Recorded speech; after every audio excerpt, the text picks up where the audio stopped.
Hi everyone, welcome again to another episode of Mentoring Developers.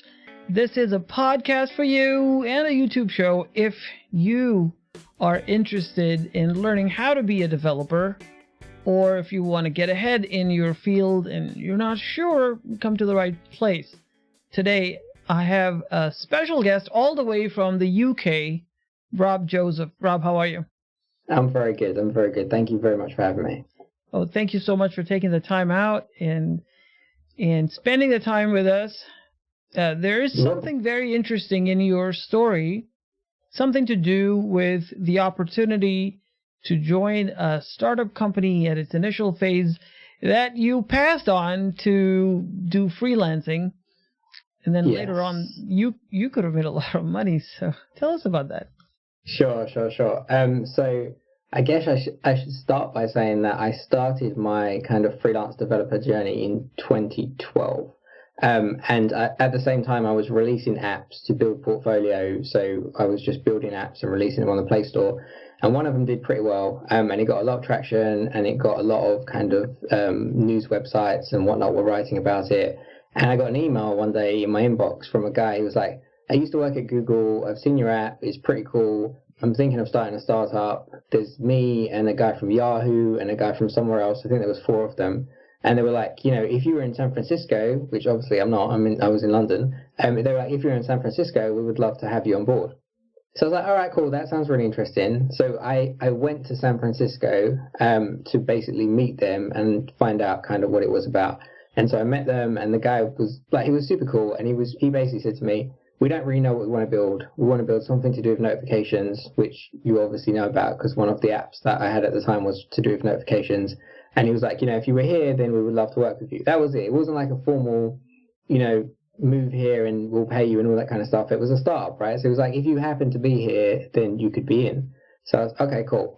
Thanks. I went home. And at the time, I'm probably 21, 22 years old. So for me to just be like, I'm going to move to San Francisco and start working on this startup with this guy who just emailed me was a non-starter. So I said thank you. That was it. Went home. This was I think it was in August. And then in March, I read headlines coming up on different various Android websites that they had created this startup, and it was this app that was some sort of lock screen app. And I'd been hearing about it for a while, and I was like, okay, that's cool. And then in March, I read the headline, they've been bought by Twitter for 14 million. And Twitter bought them. I assume it was a talent acquisition because they bought them, they shut the app down, and that was the end of it. But yeah, my big claim to fame or big mistake was that if I had said yes, and I probably only had to hang around for about 7 months, that could have been the end of my development career, and I could be on a beach somewhere right now. So that's lovely. Yeah, this is life for you. You made a choice. Yes. You made the pragmatic choice, which could have gone your way, right? It's possible. You could have moved there and nothing would have happened. Exactly. It wasn't even a 50-50. Like the fact that could have happened was the minute chance, but those are always the ones that if you don't take them, you might regret it. So in California, what happens here is that if you are one of those people who get picked up by these incubators or these venture capital funds, just a few million here and there, that's pretty easy. So, an exit is a good thing to have so that you can do other things. Oh, 100%, yeah. That's pretty good. However, what you're doing is super exciting. Yes. You have become an independent consultant or freelancer focusing on a very narrow set of technologies. Sure. But we're going to talk about that later. Okay. Because that's super exciting and we really need to talk about it. But before that, I want to know how you got started. What happened to you? One day you said, I want to be a developer. Did you always think that you wanted to make programs, make software? When did that happen for you? So yes, I think I always thought that. I was one of these people that when I was a kid, I was interested in computers and I was anything that was electrical. If I could open up a stereo because it was broken and I could fix it, I would do it.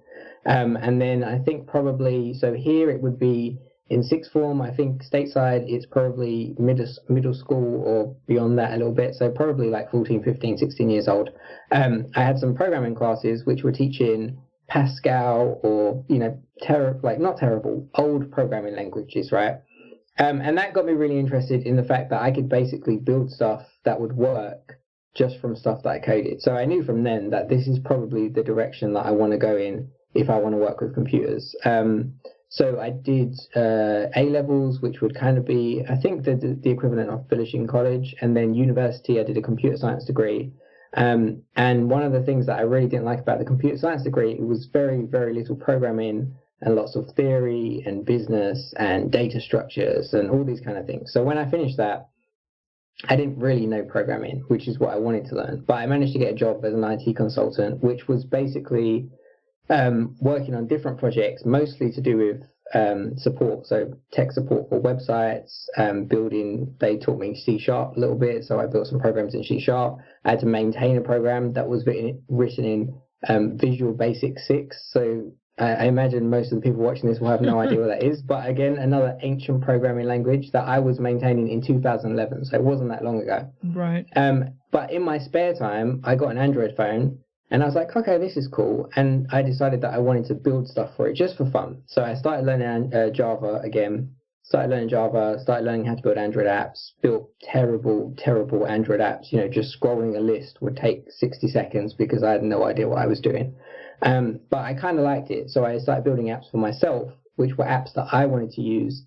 And then because I'd already built them, I started releasing them on the Play Store because my idea was if I like it, maybe someone likes it. And, being an absolute newbie at this stuff and getting 5 downloads is amazing. So I started doing that, and then they started to get a little bit of traction where, instead of 5 downloads, I was getting 5,000 downloads. So I was like, okay, this is quite cool. And the job that I had at the time as an IT consultant, I hated. So I essentially quit that job with the idea that I'm going to give myself 6 months to find a way to make money doing Android apps. And my idea was, I was going to build the next Facebook. That was how I was going to make the money was, I was going to build an app, I'm going to release it, it's going to do great, and then I'm finished. That didn't work out. But what actually happened was I started getting roles doing contract work where companies would come to me or I would go to them. At the start, you have to go to people. So I think I got my first contract through Upworks. There was a company advertising for an Android app to be built. And I was able, because I'd already built apps for myself, I was able to go to them and say, instead of saying, I have no experience, I was able to say, I've built these apps. You can go on the Play Store, you can download them, you can have a look, they've got great reviews, blah, blah, blah. So that got me my first gig. And then after that, your first gig supports your second gig and your third gig, etc., etc. So that's kind of how I got my start. That's amazing. So that's the beauty of software development as a career. Not only that you can get jobs at high-tech companies like Facebook or a startup company where it's just starting out a new idea, or you could get a job at a big corporation where you may be doing Visual Basic 6 or something else that is super old but needs to be maintained. It's not exciting. It pays the bills. Sure. But also, you can just pick up jobs, pick up gigs, and then get really good at it, and then start charging whatever you think you are worth. Right? Yeah, 100%. And you could say, no, this is another thing, that if you are an independent consultant or a freelancer, if you don't like a client, you can walk away. That's the beauty of what we do. And the fact that you have a degree and then you study this in college or university, as they say over there in UK. So when you said A-level, that's like high school here. University is what you would call college. Sure. So it's you did it, but did that help you get a job? Did it help you at least get your first job? So I would say yes and no. It helped me get the IT consultant job because the company that I worked for was a big company. They wouldn't hire you if you didn't have a degree, regardless of whether you were good or not. They would just if you didn't have a degree, you're not getting an interview, you're not getting a job. But what I always tell people now, if they ask me, should I finish college because I want to be a software developer, or should I go to college or should I do a boot camp, blah, blah, blah. all I would say, and what I tell people, is that in my mind at least, software development is a meritocracy. So if you're good enough to get the skills, regardless if you went through college or you learned from YouTube or Udemy, or you did what I did, which was just read the documentation and go and figure stuff out. For the most part, companies don't care. Like most companies every single company that I've worked for, so I can't talk for big corporates. Like maybe if you want to work for IBM, you need a degree to get the interview. But for the most part, all the companies that I've worked for, they don't care if you have a degree or if you finish college or if you finish high school. They care, can you do what you say you can do? Can you prove it to us? So, do you have portfolio, or if I give you this technical test, are you able to do it?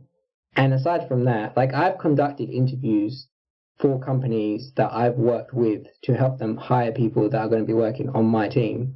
And at no point have I ever asked anybody, do you have a traditional qualification, quote unquote, or how did you learn to code? Like if they know how to do it, they know how to do it. And I feel like that's good enough. So, I think the choice is yours. There's lots of benefits to university and college outside of, the technical things that you would learn in the experience, all that kind of stuff. But I would not say that it is a requirement. And in all honesty, if I could go back and skip the 3 years that I spent at university and all the student debt that I accumulated and just have started doing Android when I started university in my spare time instead, I would have done that. So that's crazy. I thought that people in the UK didn't have to accumulate student debt to go to college, but we accumulate a lot less, but we still accumulate. Yeah. So this is what happens to us: is we want to go to the best college because we feel that it will give us the opportunity to get ahead, right? Yeah. We want to stand out. Mm-hmm. So we may spend $50,000, $60,000, $80,000, $100,000 on just getting a degree, and at the end of it, we have a degree. Mm-hmm. That's all there is to it. Yeah. And then the day after that, you're expecting everybody to open their doors and give you money just because you have a degree. Now, if you have a degree from Stanford or MIT, it may open doors for you. Yeah. But for the vast majority of people, that doesn't happen. So the better use of your time is to become employable, right? To do something that... Now, the thing that what you said was perfect. It's a meritocracy. Yes. Mm-hmm. Yeah. And so what happens now is if you can do the work and you can prove it, people will hire you. But then that leaves out a whole lot of people that never got a chance to work on something because they didn't have guidance, they didn't have mentorship, or they just didn't know where to start, or maybe they tried it, didn't work. Yeah. But a lot of those people can still succeed. So your first job, how did you get your first job? Because you have zero experience. You said you didn't learn much in university, right? You didn't learn a whole lot. You were learning, but it wasn't exactly something that the employers wanted. You still needed to get a job. So how did you get your first job? So to get my first job specifically in Android development, I got that so I'd quit my job. I'd already released a few apps. They were doing okay. Like they're not making me any money. They're not going to do anything special, but it's cool, right? So I had about 4 apps on the Play Store. I had this app that got a lot of press when I released it and got the Google guy to reach out to me about the startup, which I passed on. And then at that point, I just started applying on Upworks, which I'd never used before. I went on there, I created a profile, and in the experience section, rather than saying, I've worked for this company and I've worked for this company, because I haven't, I would put, I built this app, here's a link to it, here's a link to a press article because somebody wrote about it, etc., etc. So when I went it turned out that the company that I applied for on Upworks was a London-based company, so I was able to go and meet them. And when I went to speak to them, they basically had no questions for me about experience, because I guess the fact that they could see I built this stuff and they could literally go and play with it was good enough. So they just asked me questions like, this is what we want you to do. Can you do it? Yes. This is how long you've got to do it. Can you deliver it in that time? So I was like, yes, because I'm never going to say no. If I have to work 24 hours a day to get my first gig, then I'll probably just do that. And that's basically how it worked out. So the big thing for me, not having like official experience and not having a degree, because at the time you couldn't even get a degree in mobile development. That wasn't a thing. It was so new.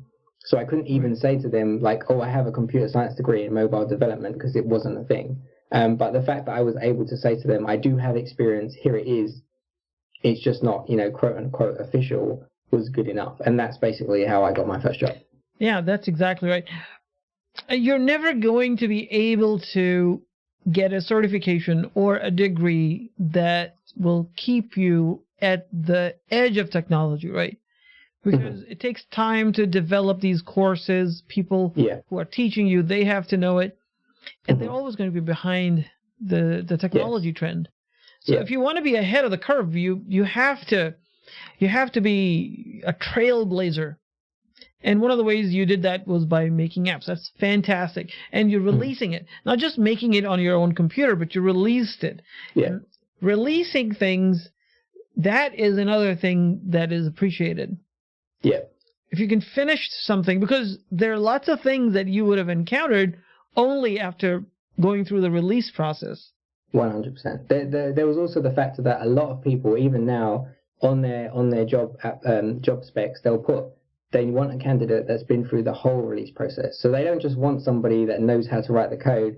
They want somebody that understands the release process, that, the fact that there's this feedback loop and you have to fix bugs, and how do you roll things out, and how do you stage rollouts and all that kind of thing. So the fact that you release stuff, and I would also say one of the things that separated me in my very, probably first 3 or 4 gigs that I got was the fact that I was the only candidate that actually had apps released.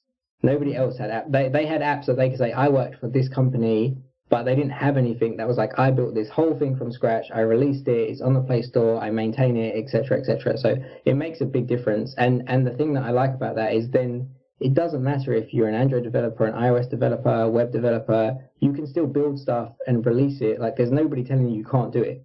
Right. So there's no reason not to do it. Even regardless if you go to college or not, like a college degree plus I've built 5 websites that are on the internet and you can go and use them, like that would separate you from the person that just has a college degree. So that's right. And so why wait? Yeah, right now, 100%. if you're in college, you're a sophomore, start working on it now. So it will take you a long time to get to a place where you have an accomplishment. So start wherever you are. If you are, I would say if you are 15 years old and you're listening to this right now, start now. Agreed. You don't need a permit. You don't need my permission or someone else to tell you you're old enough to do it. You can do it. If you can understand what I'm talking about, you can do it. So this is great. What we talk about in this podcast a lot is that the first job that you get, usually that first job is all about getting your foot in the door, kind of. It's like you just want to be in an environment where you can establish yourself as a developer. It may not be a perfect job. In your case, it wasn't the greatest job, but it established yourself as someone who's doing this professionally. Perhaps you are in the company of other people. You could have these conversations. And the best thing that you learn when you're working, and you can also learn that in college, is how to communicate, how to express opinions, how to write, how to give a talk, things like that. Which are things that you can use for the rest of your life. So after you got your first job, you said, okay, this isn't exactly what I wanted to do. Then you moved on. So what did you do after that? So after I got my first job, and I just started building apps and releasing them. That was it. I gave myself a goal, which was I have 6 months, and my goal is I need to make £500 a month, which is not a huge amount of money. For reference, for anybody listening in other parts of the world, the salary that I was on before would have been £1,700 a month. So I was basically quitting to take no money and saying, if I can somehow make £500 a month in 6 months' time, then I'm gonna do this new career path, and I'm gonna be an Android developer. And if I can't do it, I'll go and figure out another job, and love it. Just not. It's great. It's awesome. This is exactly what all of us should do. So you said, okay, I'm gonna prove that this is viable, right? That's what you're doing. Nobody can live off of £500 even a month. I think you're talking about over 6 months. Yeah, I mean, it wasn't. Yeah, exactly. It wasn't even about the money. It was the fact that if I can make £1, then I can make £2, and then eventually I can get to wherever it is that I need to be. And if I can make no money, then maybe it's just not good for me. Maybe I'm not selling myself very well. Maybe I need to go and get a job and take a year and figure it out. like that way. Right. But my goal was, as long as I can make some money, I can figure out how to make more. And like you said, once you have your foot in the door, then opportunities are easier to come by after that. So the first one's super hard. I can go £0 for 6 months, and then as soon as I get that first gig, the second one's easier because I can say, well, you can talk to these guys, and I did a good job for them. So, and then it just rolls on from them. And then once you're in that position, there isn't really a going back. Like, you're not going to take a job that you really enjoy doing and say, I'm going to stop doing this because something else that I'm going to hate doing 9 to 5 is going to pay me more money. So, you figure it out. Especially when you're young. When you're in your 20s, this is the time to take chances. 100%. Yeah. Absolutely. Yeah. Don't hold yourself back. If you failed, well, you would have failed anyway if you didn't try. But what you have right now is as Rob, as you're describing, you took a chance on yourself, believed in yourself. Yeah. You can do it because you believed in it. Now, all you have to do is to prove it.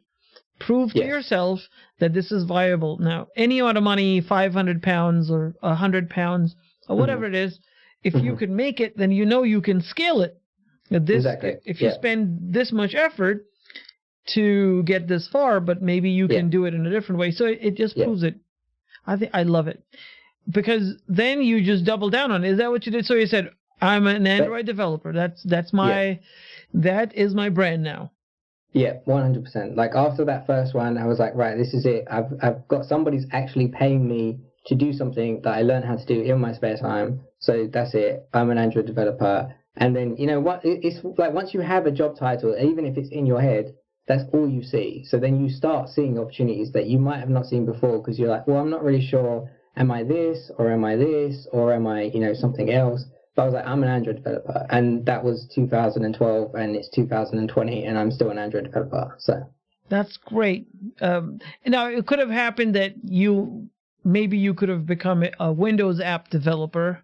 Yeah, we had Windows phones back then, but that disappeared. But even if you picked Android or some technology that disappeared, whatever you learn from that, you can transfer it over to whatever comes next.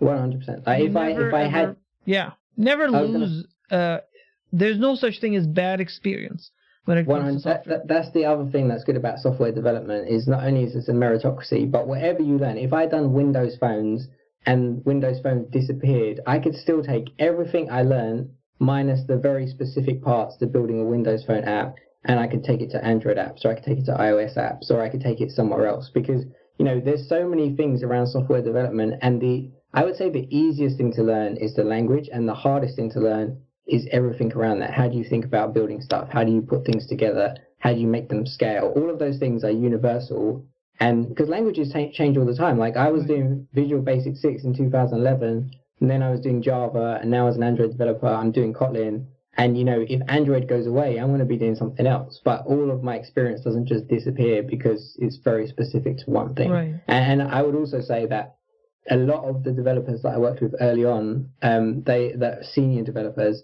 they were Flash game developers, and Flash games disappeared because of mobile. So they became mobile developers. They didn't just lose all of that experience doing Flash and have to start from scratch. They brought all of that over and just changed the language. So, and if you're having a good time, every moment of your day is not going to be fun, no matter what you do. But if you're in general, you're enjoying whatever you're creating, then all of this is worth it. 100%. So this is awesome. Now, when you're learning, so a question that comes to my mind, and I think that some of the listeners may be thinking about this too. How did you learn? Did you watch other people's videos doing stuff? Mm-hmm. Are you somebody who likes to learn through books, or just look at blogs?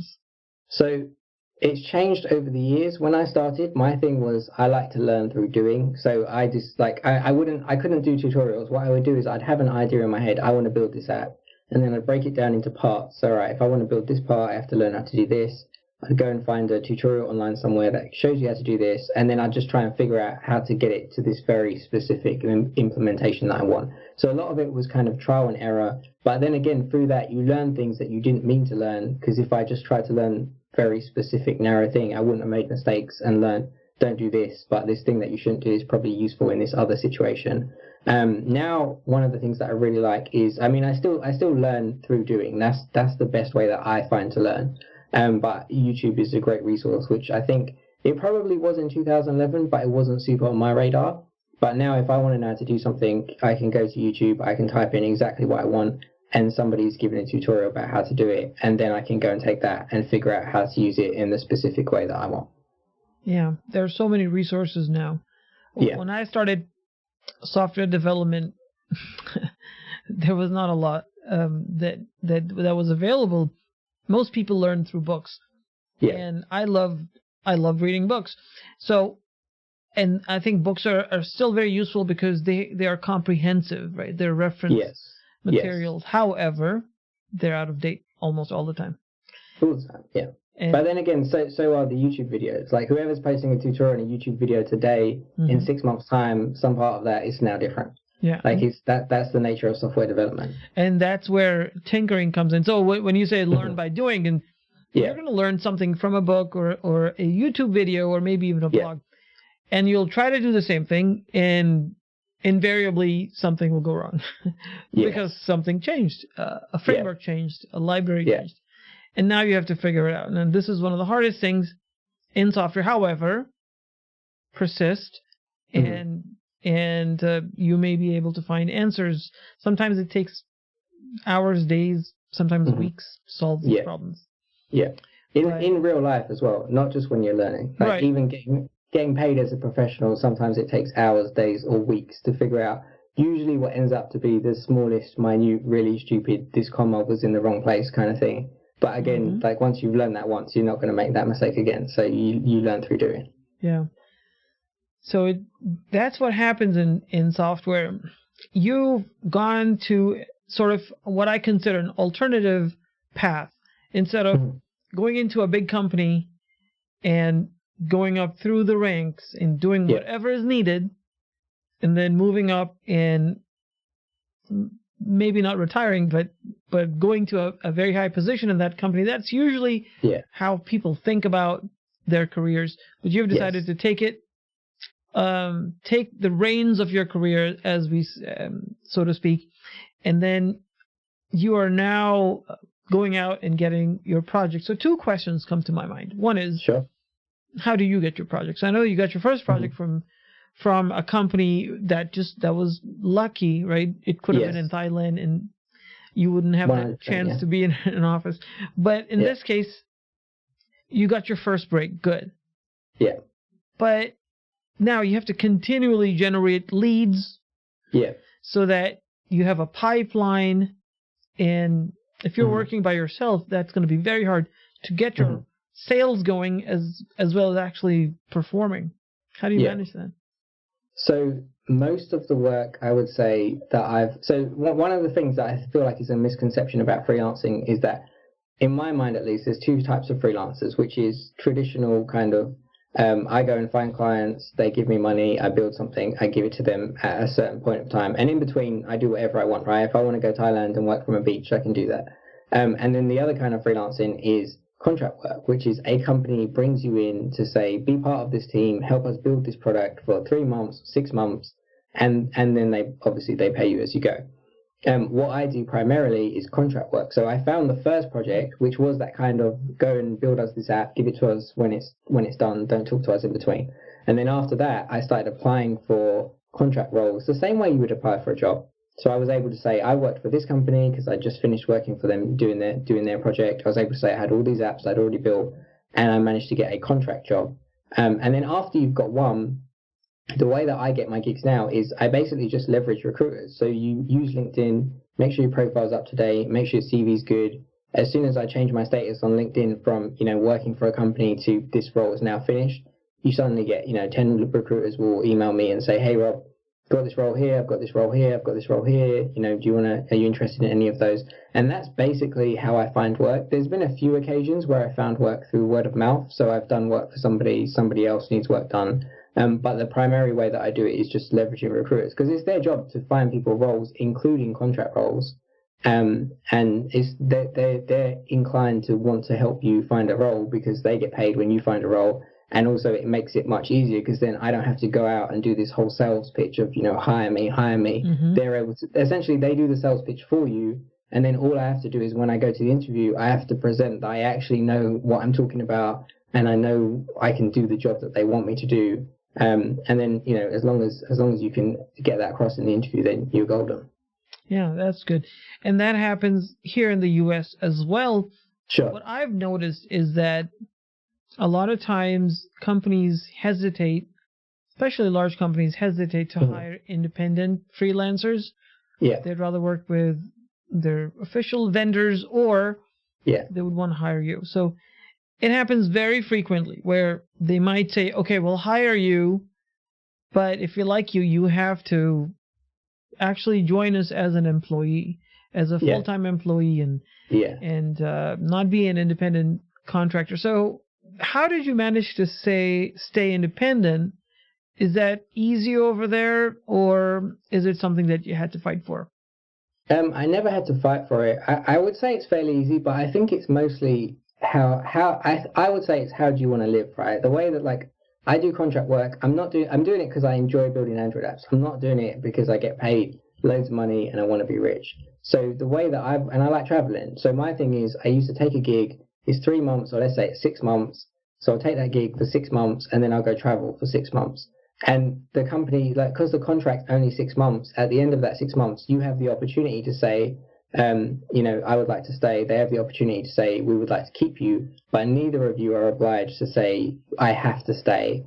And also the thing that I really like about contract work is if I don't like a contract, or if I do 3 months and I'm done, I don't want to do anymore, I don't have to quit. That's the one thing that I don't like about permanent employment, is that it's really hard if you get a role and then, they change the project you're working on and you don't like it. Are you really going to quit that role because I want to go and work on a different project and go to another company, and the same thing could happen? But with contract work, I could take a role that sounds really interesting, I could get there, and it could be really, really boring, but I'm only there for 3 or 6 months, and then after 3 or 6 months I can just say, I don't want to renew, thank you, go do something else. That's basically the way that I approach it. So that way there's not really any pressure either side. And my thing is I try and not take any contracts on that I feel like I wouldn't enjoy, because I don't want to have to quit. I want to finish it. So I try and screen them as best as I can.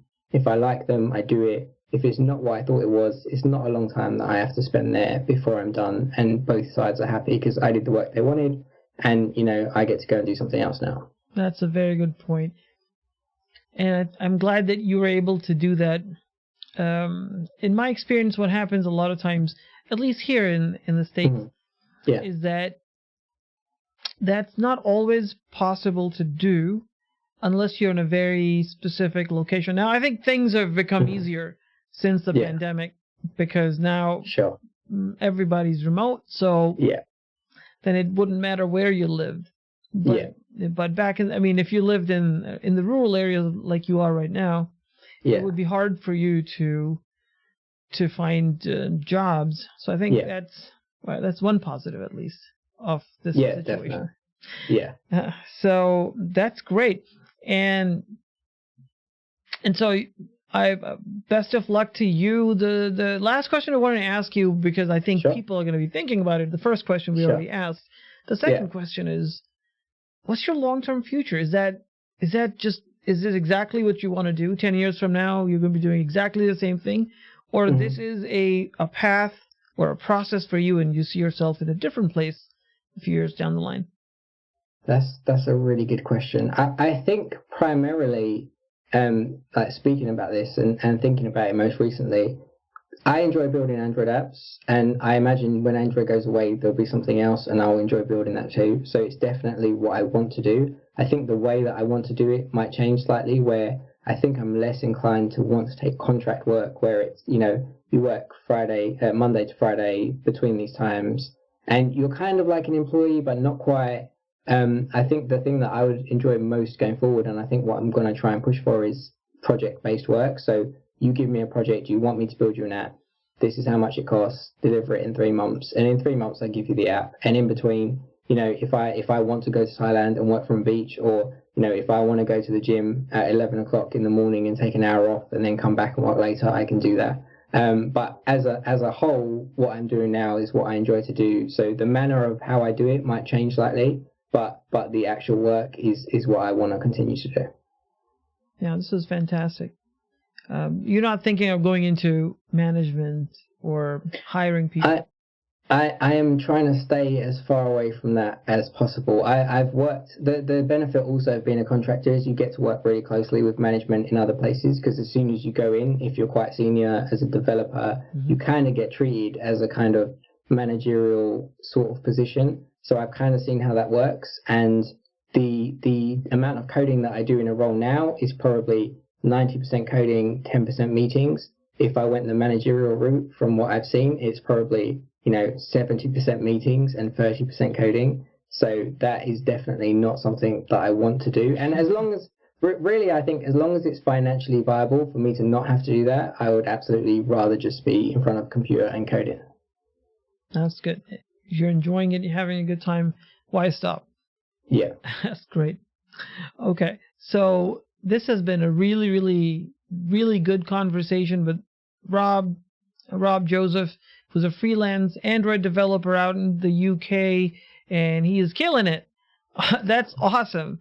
And I think that a lot of people who are watching or listening right now, they might be thinking, I want to be like Rob. What do I have to do? So if they want to get in touch with you, what do they have to do to get a hold of you? So I'm pretty easy to find. I'm on all social media at Low Carb Rob. Carb as in carbohydrates. That's a long story, so we don't have to get into that. But and aside from that, I have a podcast, the Coffee and Coding podcast, which is specifically aimed at app developers, but really any developers might find something from it. And you can also email me, rob@coffeeandcodingpod.com, if anybody wants to email me, ask me questions, anything like that. I'm very easy to talk to. So, and I also want to say thank you very much for having me on, because this was a really, really fun conversation. This was a lot of fun for me too, and I'm really happy that I got to talk to somebody out in the UK. And I love the UK. It's a pretty cool place to be in. And you have a podcast, so anybody listening, go ahead and subscribe to that podcast, listen to it. You can find all the links on the page, on the description for this video. Also, go to the website where we'll have show notes and links. And the website address is, you ready? It's mentoringdevelopers.com/episode 83. I think there's a way for me to show it here. Let's see, does this work? Oh yeah, I just have to change the text. And here we go. There we go. Nice. So mentoringdevelopers.com/episode 83. And I thank you, Rob, for taking the time out.